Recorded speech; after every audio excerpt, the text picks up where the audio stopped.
I'm in hover mode and Freelook is turned on. I will start with main crosser.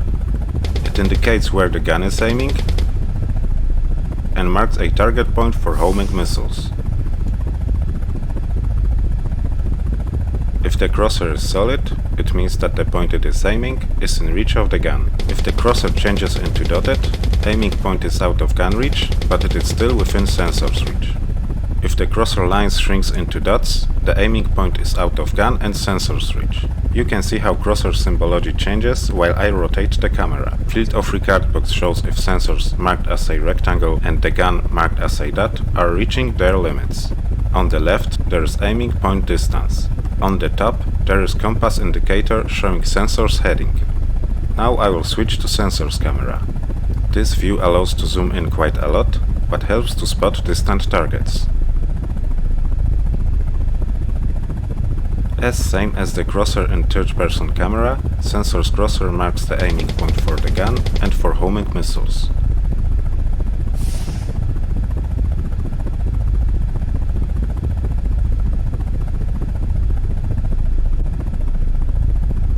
While in this view, it is possible to steer the helicopter with the keyboard. Also, some basic flight parameters informations like helicopter forward speed and its altitude above the ground are provided.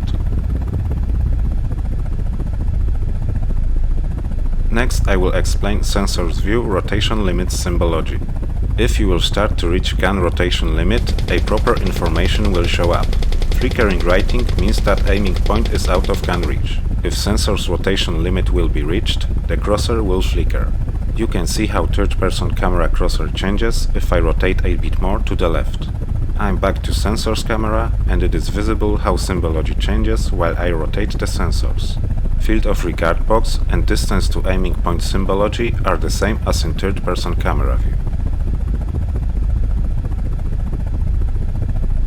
It is also possible to switch to aim lock mode.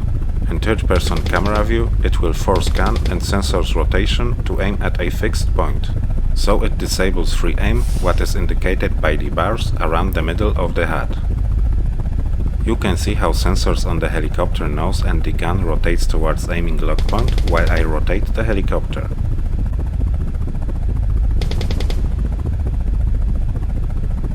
Also, crosser symbology changes from solid to dotted if aim lock point is out of gun reach, but it stays dotted even if aim point is out of sensor's reach. It's like that to ease spotting aiming lock point location.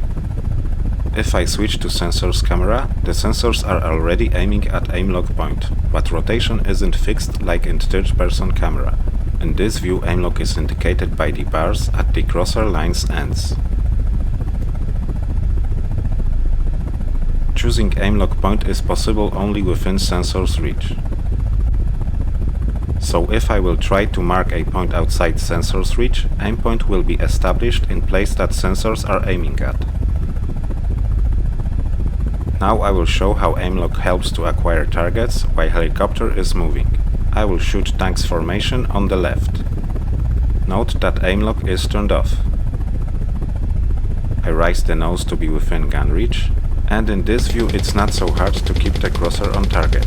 But if I switch to sensor's view with more zoom, I have to struggle to keep the crosser on target because it moves with the helicopter. I turn on aim lock and the crosser stays in place.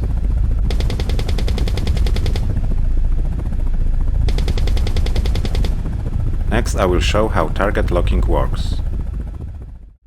Let's start with third-person camera. I aim at a target, press lock button, and the target is marked by a square. Also, crosser is aiming at it, and brackets appeared around the HUD center. If I turn on aim lock and turn off target lock, the crosser will stay on target, so I'm in aim lock mode now.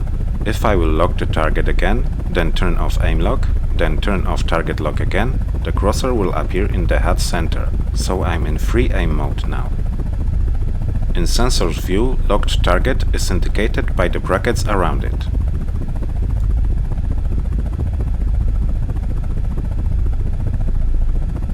If I will rotate the helicopter to the point where the target is out of sensor's reach, brackets will change into solid squares, what means that the target is obscured. If I will regain track in time, squares will turn into brackets again. But if the target will be obscured for too long, crosses will appear on the squares, what means that the track is lost. What is a problem if you try to track moving target? In third-person camera, lost track is indicated by changing log, square and brackets lines from continuous to dotted. There's one more feature related with target locking, available only in third-person camera. Right now I'm in TATS mode, so the gun aims at the tracked target. But if I will switch to PHMD mode, I will regain free aim ability for the gun, what allows me to shoot multiple targets with the gun and launch a missile at tracked target at the same time. Now I will show how tracking moving targets works. There are those two moving MRAPs. I locked the leading one, and if he will hide behind the hill, I will get target obscured indication.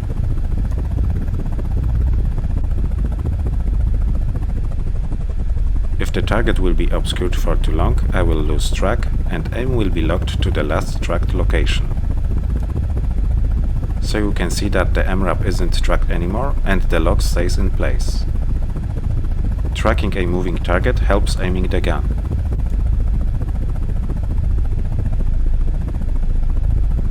If I will aim at such target, which is far away, it won't be in place I was aiming at when projectiles will arrive. So I have to predict where the target will be if I want to hit it.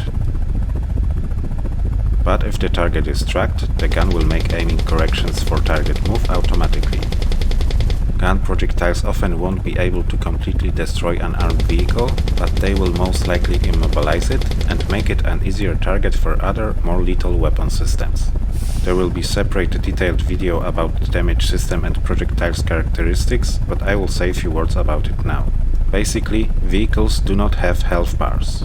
Caused damages are determined by projectiles piercing and radial power, hit location and hit angle. In this case, turret flew away and there is an ammo cook-off because ammo storage was hit. In the next example, I aim at a rear part of a tank and missile hit destroyed the engine, which is on fire. So this tank is immobilized, but it can still shoot. Going back to the gun. Its projectiles don't have enough power to pierce this tank armor and destroy it, but they are able to damage or shoot off important equipment like viewfinders, antennas, machine gun or smoke grenade containers, what can exclude a vehicle from combat.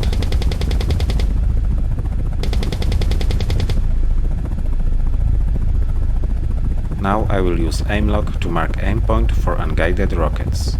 When it comes to this weapon system, it is possible to destroy a tank if rockets will hit upper, less armored parts.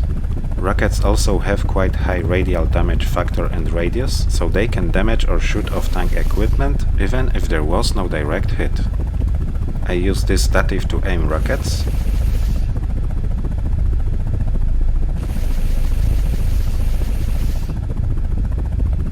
Okay, let's see the effects of this attack. First tank was hit in ammo storage and engine compartment, so it is destroyed. When it comes to second tank, there are no visible hit marks on the hull, but a lot of equipment is shot off. In contradiction to rockets and missiles, gun projectiles' armor-piercing power decreases with the distance they travel. For example, this MRAP is close enough so the engine compartment was pierced and the engine is on fire.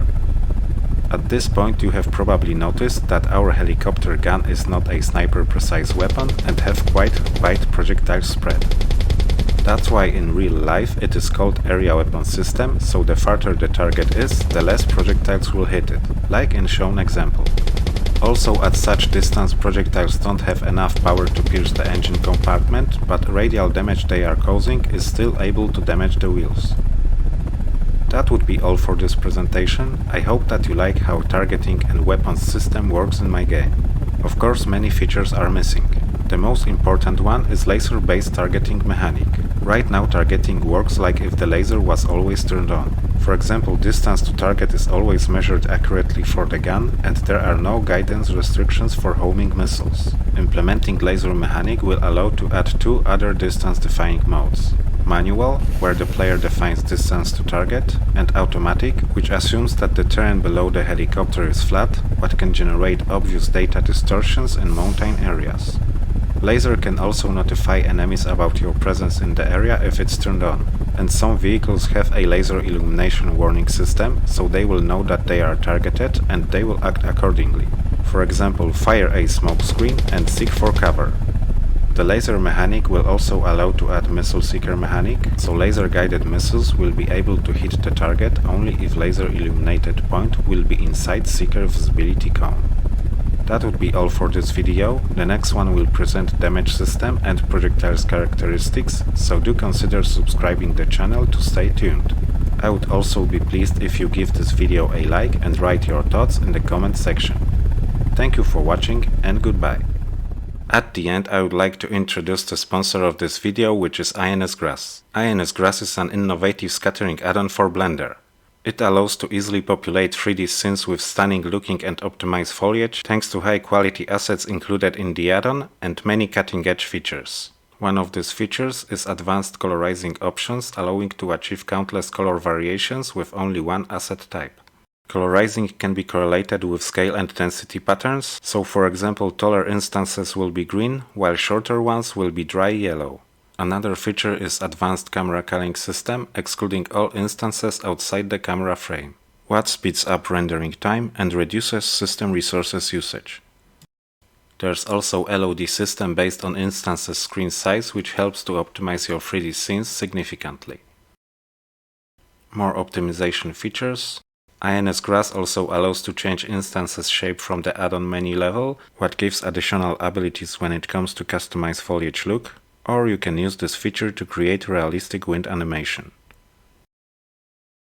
You can also correlate terrain material with chosen scattering system to achieve impression of foliage population on distant areas of your 3D scene. INS Grass Advanced Rotation Tools allows to create custom patterns based on instances positioned and rotation in 3D space rather than using colored masks. And there's many more. You can check it by yourself on Blendermarket or Gumroad. The links are in the description of this video. You will also get 15% discount on Gumroad with HeliGame code.